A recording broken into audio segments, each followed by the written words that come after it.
Bom dia, edição de 13 de janeiro do ano de graça de 2022. Edição, obviamente, da cor do dinheiro. Olha, está uma briolina dos diabos lá fora. O Sr. Luís deixou-me fazer isto aqui hoje dentro do Golf Spot. Fica o meu agradecimento.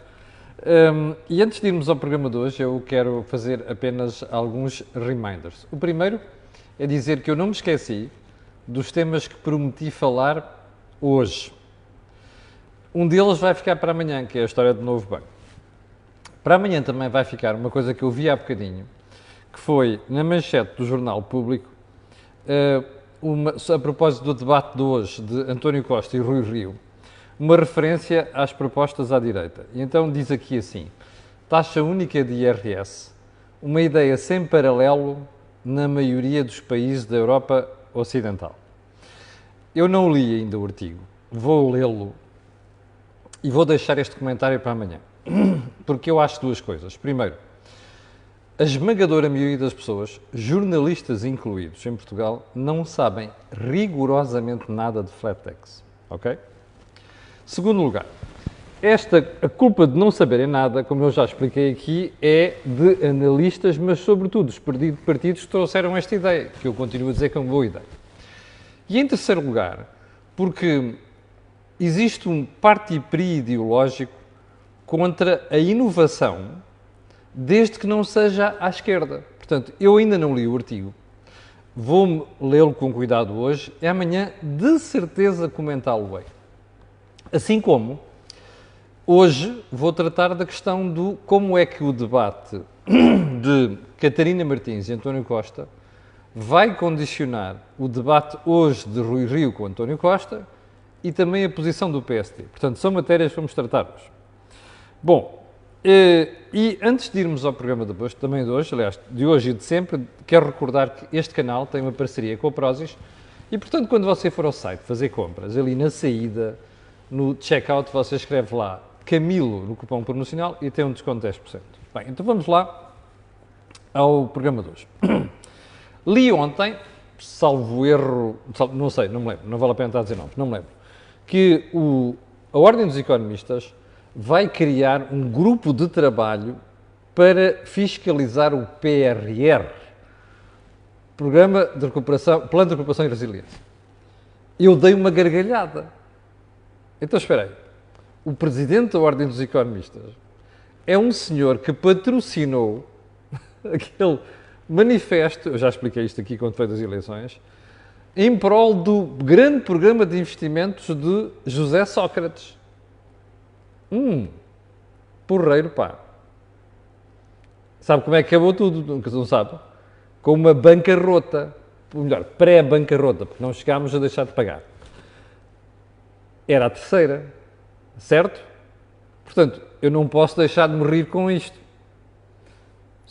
Bom, independentemente da idoneidade de quem vai pertencer a estas coisas. Curiosamente, o dono das finanças públicas desse governo ontem foi ao meu colega Vítor Gonçalves da RTP. Já vou comentar isso, mas tenho que elogiar uma coisa já à partida. A preparação de Vítor Gonçalves na entrevista, porque fez as perguntas que tinham de ser feitas. As respostas, isso é outra história. Já lá vamos. Segundo ponto. A derrocada fragorosa do primeiro-ministro mais impreparado de sempre. Sim, para aqueles conservadores que ficam chateados comigo e, sobretudo, os malucos que gostam de Brexit e de implosão na União Europeia, estou a falar de Boris Johnson. Sempre disse aqui que o tipo era um idiota chapado. Percebe? Era um tipo que a única preocupação era chegar a primeiro-ministro. Fez borrada da grossa. Continua a fazer umas a seguir às outras. Percebe? E ontem vai para o Parlamento pedir desculpa e dizer que não percebeu que era uma festa. Quer dizer, este tipo parece o António Costa cada vez mais, com as desculpas. Aquilo é abaixo de cão. Não me lembro de ver o Reino Unido, talvez com os malucos trabalhistas dos anos 50 e 60, de que a minha mãe e o meu pai falavam muitas vezes, não me lembro de ver um primeiro-ministro tão mal preparado em Inglaterra. Para nós, como sabem, é uma das referências da democracia. E eu acho que ainda vai ficar pior. Ponto seguinte. A desgraça dos contágios e da vacinação no centro da Europa. Bulgária, Alemanha, Bélgica. Você sabe qual é a taxa de vacinação na Alemanha? Sabe? 72%. Está mesmo admirado com o facto das UCI estar penduradas e a Alemanha está neste momento a exportar doentes para outras zonas da Alemanha e para outros países? Convinha que confiássemos um bocado na ciência. É bom ter um espírito crítico, mas a ciência é ciência, são factos. Nós não somos médicos. Isto não é surpresa nenhuma. A Bulgária tem abaixo de 50% de taxa de vacinação. Isto só pode correr mal. Ponto seguinte. Portugal, Marrocos, logo aqui abaixo, e importação de mão de obra. Parece que se conseguiu fazer um acordo com Marrocos para importar mão de obra. Tudo com vistos legalizado. Aleluia! Praise the Lord! Aqui está uma coisa que Portugal já devia estar a fazer há muito tempo com alguns países. Nós vamos precisar de mão de obra. É bom que isto seja feito de forma ordeira, até para não termos partidos a fazerem demagogia com isto. Já devíamos ter acordado para o problema há muito tempo. Já agora, um conselho. Como sabe, a restauração e a hotelaria estão muito preocupados, porque não há gente. Mesmo pessoas que saíram do setor antes da pandemia, ou melhor, com a pandemia, umas já foram para outros, outros não querem voltar. Ora, o que é que se faz quando é assim? Vai-se buscar mão de obra onde ela existe, desde que seja qualificada. Deixe-me dar-lhe um conselho. Deixe-me dar um conselho. Eu sei que há pessoas que ouvem isto, até ministros. Acordem. Porquê é que não se faz um acordo com Cabo Verde? Tem boas escolas de hotelaria, boa formação, falam a nossa língua. Não era melhor resolverem o problema dos vistos rapidamente? O que é que está à espera a Associação dos Hoteleiros? Cristina Cisa Vieira, isto é uma piada para ela. Foi minha colega, gosto muito dela, mas é uma piada para ela e para os hoteleiros. Não é só para ela, é para os hoteleiros. Bom, a entrevista de Teixeira dos Santos, ex-ministro das Finanças, ontem à RTP3, ao Vítor Gonçalves, que eu dizia há bocadinho. Eu achei espantoso. Eu, se tivesse sido Ministro das Finanças de um país que levei à bancarrota, sim, porque o Ministro das Finanças é que é o guardião. Não são os primeiros ministros. Os primeiros ministros talvez são malucos. A gente já sabe qual é o adjetivo certo para o Sócrates. Quem tem que ser o travão é o Ministro das Finanças. Ora, o Ministro das Finanças foi avisado durante tanto tempo que aquilo ia correr mal. Fez orelhas poucas. E depois, nas costas do Primeiro-Ministro, pede ajuda lá fora e entala-os a Sócrates, que acho muito bem. Agora, isto previne-se, não se remedeia. Eu achei espantoso ontem na conversa, se eu soubesse em 2008, que aconteceu em 2009, se, como dizia o Marcelo um dia, a minha avó tivesse rodas, era um autocarro, não é? Aos ministros das Finanças e aos governantes, eu não quero ouvir dizer se eu soubesse. Eu quero que esta gentinha, que alguma é gentalha, perceba uma coisa. Numa festa, tira-se o jarro da sangria antes da malta começar a dizer piropos feios às meninas. Está a perceber? Foi assim que eu aprendi desde miúdo.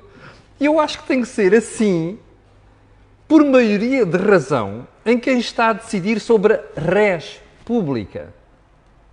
Tem que ser assim, por maioria de razão, em quem está a decidir coisas que influenciam depois negativamente a vida de milhões de pessoas. Nós passámos um período terrível durante 3 anos à conta deste senhor e do primeiro-ministro que era o chefe dele. Está a ver?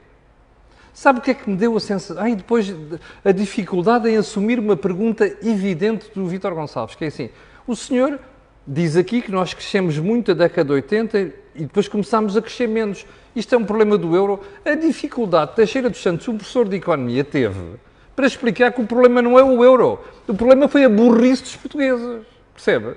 Em geral. E a burrice maior dos governantes, que não perceberam que nós, a partir do momento em que deixamos de ter uma moeda Já não podemos desvalorizar e, portanto, temos de controlar é o quê?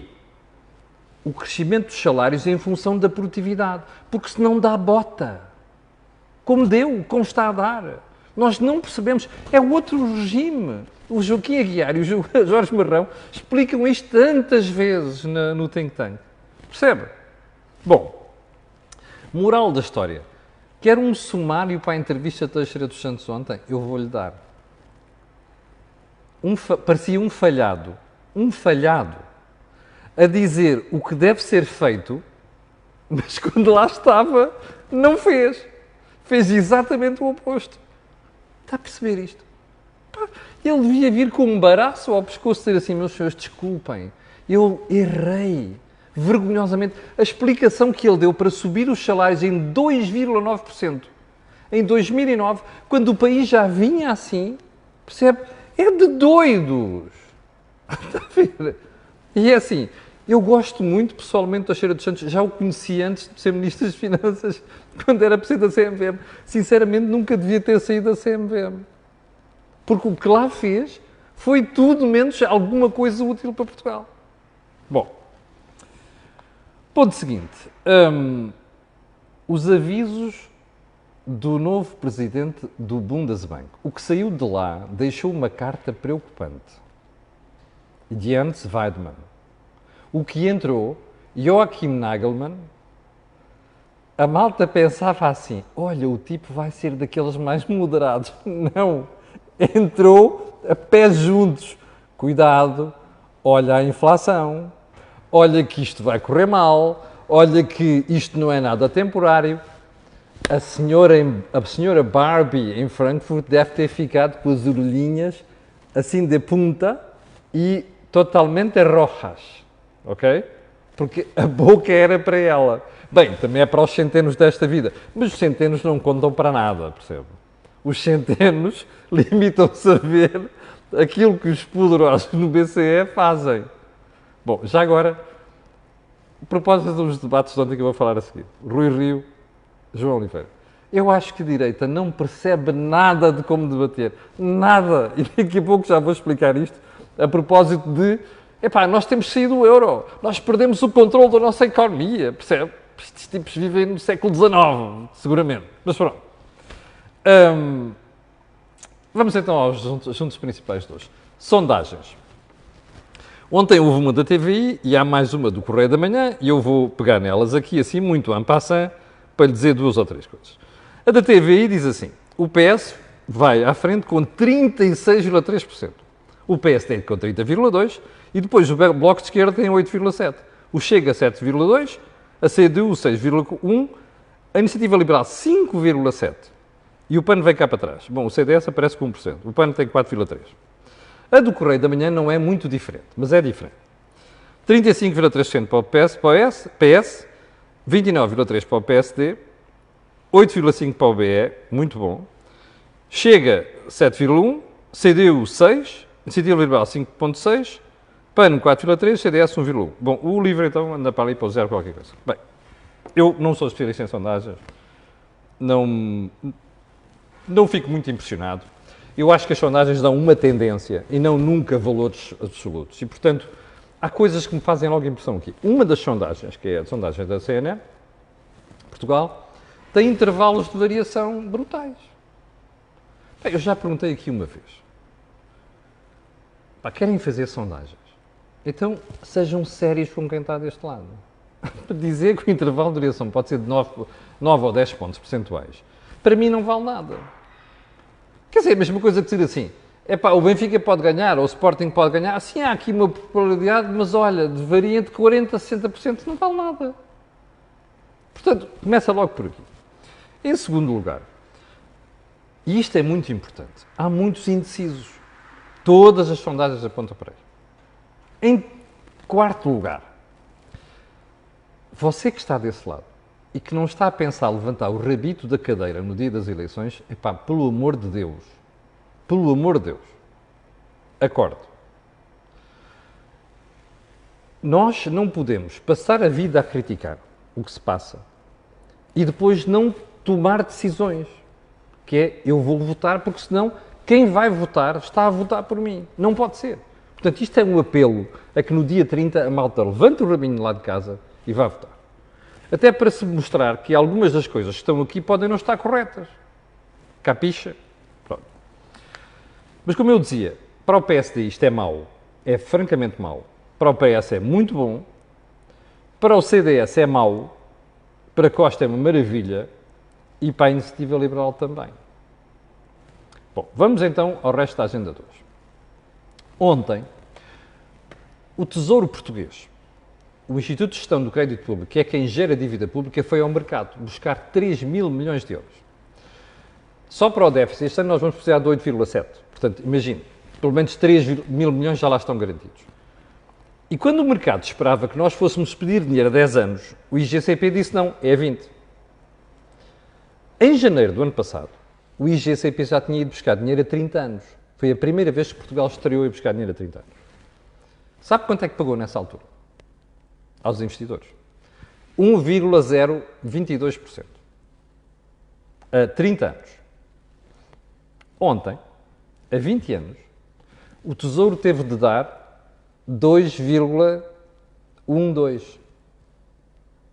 Quase o dobro. Sensivelmente o dobro. Já percebeu o que isto significa? No espaço de um ano. Há poucos meses, o Tesouro tinha feito outra emissão, a 15 anos, portanto, abaixo desta, de 20 anos. Tinha pago 0,6%. Qualquer bicho careta sabe, já está a ver. A menos que, quer dizer, eu costumo olhar pelo para-brisas. Há gente que adora olhar para o retrovisor. Nos últimos anos, nós com esta grande boleia do BCE, poupámos 3 mil milhões de euros. E você começa a ver, bom, isto agora está a fazer isto. Até agora era assim, agora é assim. O declive da reta, ok? Se você quiser, matematicamente falando, a derivada, você olha para a derivada e percebe tudo. O que você tem pela frente é um período diferente do que já viveu até agora. A primeira pessoa a dar sinal disto, il mio naso, foi a Cristina Casalinho, que eu critico muitas vezes aqui porque ela está a facilitar a vida a estes malucos. Mas ela é muito competente. Ela é uma pessoa muito competente e eu gosto muito dela. A Cristina deu uma entrevista ao Sérgio Nível do Público, uma excelente entrevista que eu elogiei aqui, onde, excelente entrevista por parte do jornalista e da Cristina Casalinho, onde ela dizia isto está a mudar.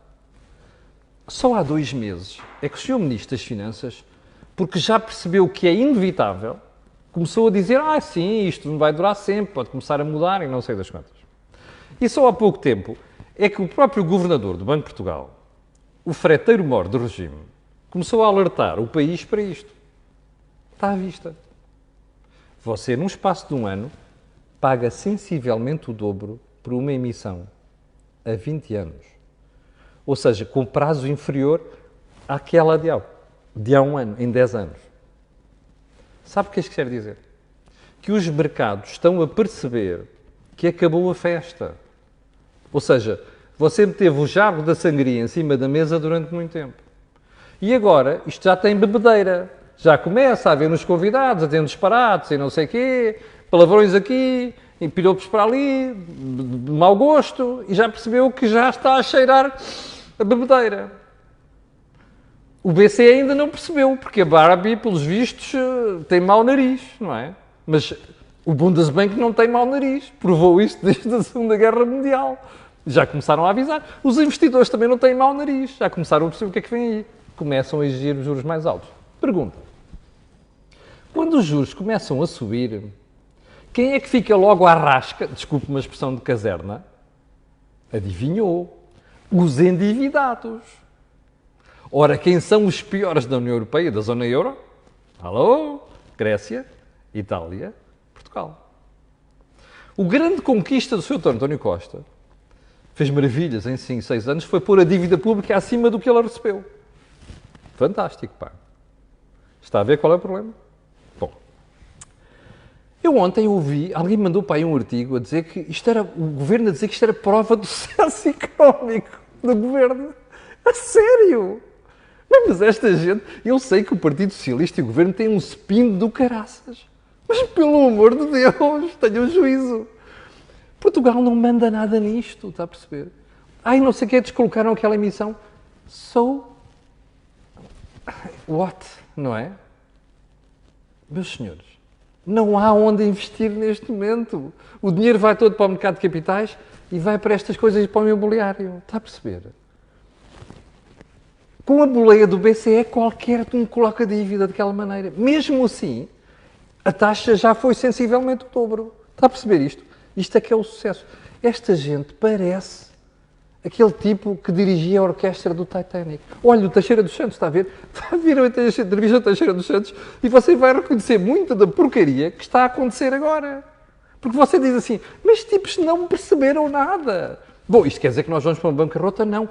Quer dizer é que se um dia houver um sarilho a sério com taxas de juros e com os mercados, aí a gente põe-se mesmo a jeito. Não sou eu que digo. O Banco de Portugal já está a dizer, a Comissão Europeia está a dizer há muito tempo. Esta malta é que ainda não viu. Mas agora veja, a diferença entre o que eles dizem e o que fazem. Vou-lhe dar um exemplo. Ontem, ainda ontem, o Sr. Dr. António Costa, Primeiro-Ministro, vem logo dizer assim, em 2023 nós já vamos cumprir as regras orçamentais. Primeiro, você ouviu isso primeiro aqui, ok? Há uns 3 ou 4 meses. Para aí em setembro ou outubro. Primeiro ponto. Segundo ponto, isto quer dizer que em 2023 nós vamos pôr o déficit abaixo de 3%. Porque o que isto quer dizer, que aconteceu ontem e que está a suceder é o seguinte, despachem-se. Rapidamente ponham já os saldos primários, quer dizer, sem o valor do se paga dos juros, valores positivos, que é para começarmos a amortizar a dívida. Nós temos rapidamente que amortizar a dívida, que foi aquilo que o Sr. Primeiro-Ministro não fez durante 6 anos. E o seu freteiro-mor chamado Mário Centeno. Percebe? Agora é inevitável, já está aí o problema. Você está a ver a borrasca já ali à frente. Está a ver? Já ali à frente. É agora. Perguntinha. Quem é que anda a debater isto na campanha eleitoral? Ninguém quer falar do assunto, certo? É isto que me preocupa neste momento. Nós temos a borrasca à frente.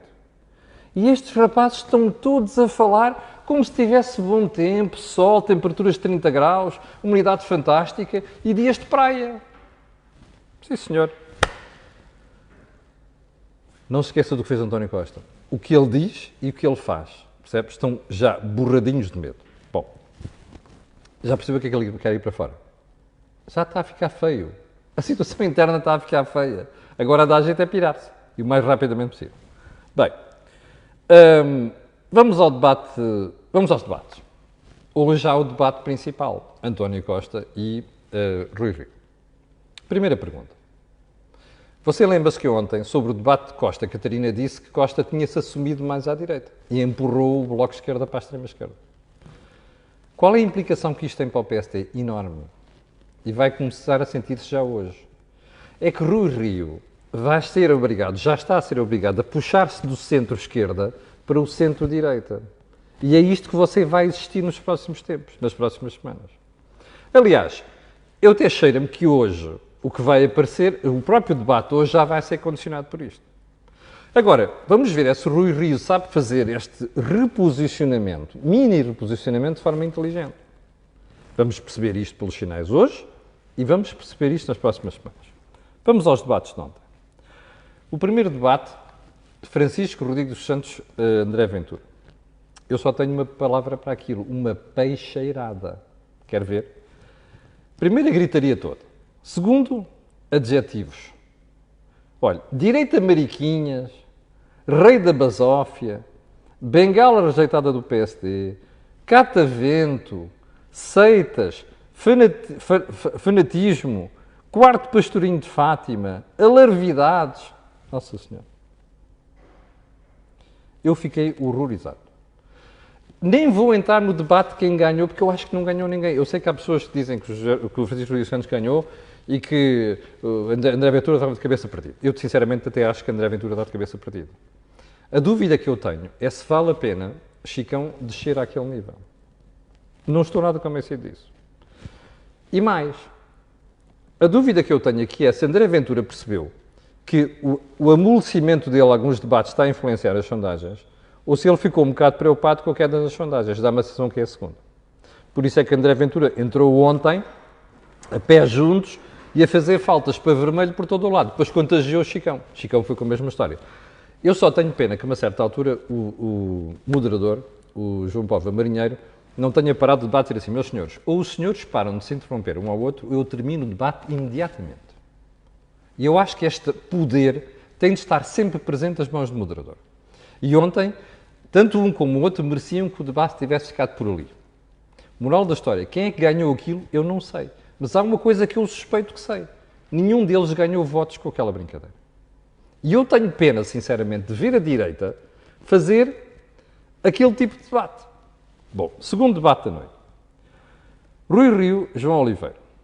Um fofinho aqui, outro fofinho ali. Porque apesar de se tratar do PCP, João Oliveira foi um tipo que não saiu daquele registro da cassete do PCP. É o Estado, é não sei quantas pensões, é o salário não sei quantos. Não saiu daquilo. É baixar sempre o Estado. Não há ali mais nada. Não se pode baixar o IRC porque aquilo acaba por prejudicar e acaba por criar um problema ao Estado, porque fica sem dinheiro para gastar, percebe? Basicamente a conversa é sempre a mesma. E depois, do outro lado, Rui Rio, que estava surpreendentemente à vontade. Aliás, eu acho que Rui Rio no final do debate teve muito bem, porque só se ria. Estilo sorridente, a gozar, entre aspas, com aquilo que João Oliveira estava a dizer. E eu acho que ele fez isso muito bem. Mas o que sobrou dali foi a sensação de que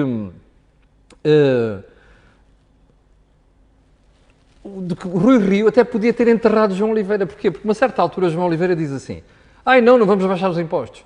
Mas, do outro lado, diz assim, olha, a gente vai ali à Espanha, são os combustíveis mais baratos. E é verdade. Eu, quando atravesso ali a fronteira, no mesmo posto da Galp, deste lado e do outro lado da fronteira, eu vejo uma bombona de gás, não é? Aquelas garrafinhas de gás, a menos de metade do preço que em Portugal. Para não falar do preço de gás à hora da gasolina. Bem, Rui Rio, que devia ter feito, era dito assim ao João Oliveira. Olha, está a ver? Esse é que é o problema. É que as coisas são mais caras aqui por causa dos impostos, que é essa a justificação. Falhou aí. E eu tive pena. Bom, último debate da noite, que foi entre João Coutinho Figueiredo e Rui Tavares. Rui Tavares parece um pregador, daqueles que, numa frase, transforma o mundo feliz, percebe? É tudo, ele mistura tudo. Há ali coisas para toda a gente, percebe? Para os fraquinhos, para os desgraçados e não sei quantos, há ali tudo, mudanças climáticas, não há custo nenhum para aquilo. O custo chama-se impostos. Bom, para mim foi um debate em que Coutinho Figueiredo, que ainda não perdeu totalmente aquele ar de enfado e sobrançaria que às vezes leva para os debates, esteve melhor. Porque a uma certa altura percebeu-se que aquilo era uma sova monumental em Rui Tavares. Mas Rui Tavares merece. Porque o que é fundamental aqui, e a esquerda tem de perceber isto, é que só falam em redistribuição, em coitadinhos, nunca ninguém pensa em criar para poder fazer essa distribuição. E Rui Tavares é o expoente disto. Aliás, a gente aí mesmo direito e diz assim, Rui Tavares precisa estar no Parlamento. Eu não percebo para quê.